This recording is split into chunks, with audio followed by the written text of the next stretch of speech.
ओम नारायण हरि। श्री धोले बाबा की अमृतवाणी।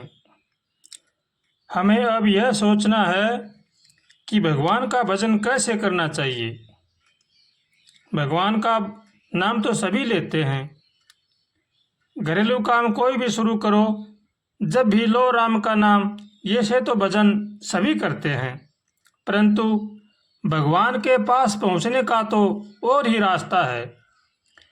पहले शुरुआत वहाँ से करो जो कोई इस रास्ते को तय किया है।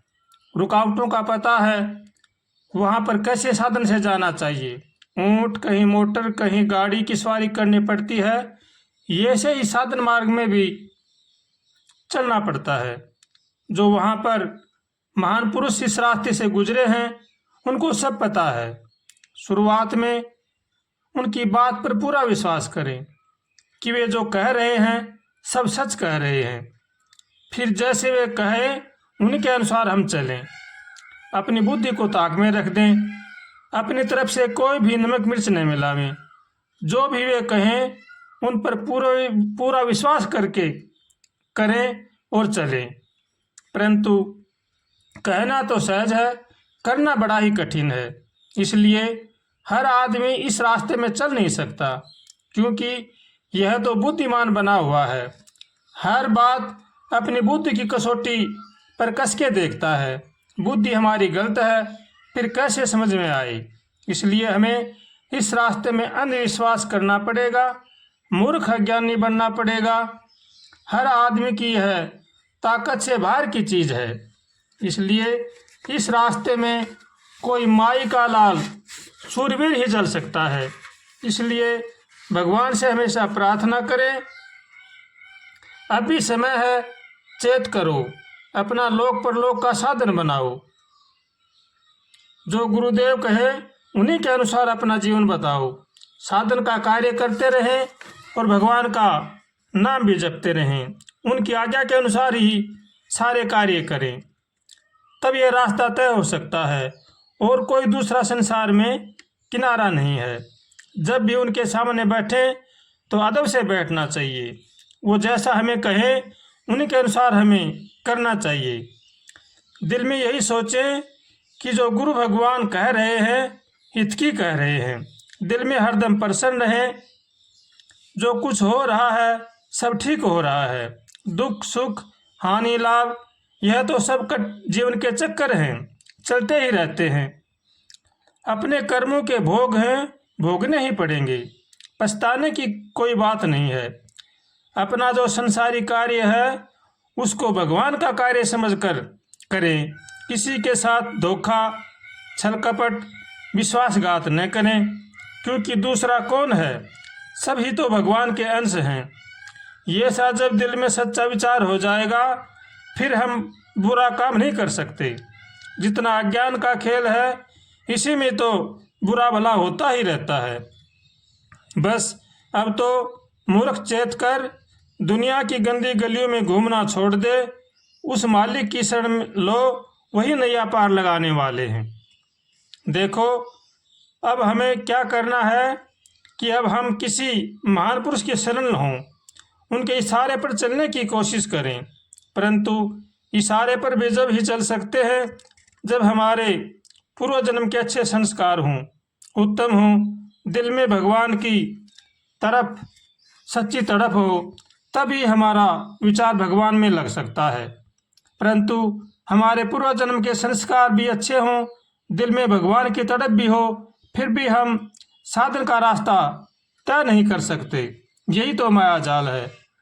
सब समझते हैं कि समय तो बड़ा तेजी से जा रहा है और अनमोल है, फिर भी दुनिया की चीकनी चुपड़ी बातों में समय को बर्बाद कर देते हैं।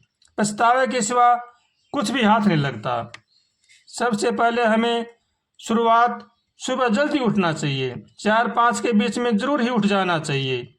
उठकर सोच क्रिया आदि कर से निवृत्त होकर शुद्ध कपड़ा पहनकर अपना जो साधन है, जो गुरुदेव ने बताया है, उसको बड़ी श्रद्धा और लगन के साथ करना चाहिए। चाहे थोड़ी ही देर करें, लेकिन श्रद्धा और लगन और विश्वास के साथ करना चाहिए। तब हमारा रास्ता तय हो सकता है। वरना तो हम लाख कोशिश करें, हमारा मन भगवान में नहीं लगेगा। इसलिए हरदम भगवान से प्रार्थना करते रहें, हे नाथ सद्बुद्धि दो, सद्विचार दो, ताकि संसार की बुराई से बचें। ऐसे भगवान से रोज उठते बैठते चलते फिरते कातर स्वर से प्रार्थना करनी चाहिए और भगवान का होकर के भगवान का भजन करना चाहिए। जो भजन करते रहोगे सदा धीरे धीरे, तो मिलेंगे प्रभु भी कभी ना कभी रे, कभी ना कभी रे। हो कई लाख उतर गए हैं तेरा नाम जपते जपते, तेरा नाम जपते जपते, तेरा नाम जपते जपते, कई लाख उतर गए हैं तेरा नाम जपते जपते। ध्रुव ने तुम्हें उचारा, प्रहलाद ने पुकारा, नारद तो तर गया है गुणगान करते करते, कई लाख उतर गए हैं तेरा नाम जपते जपते।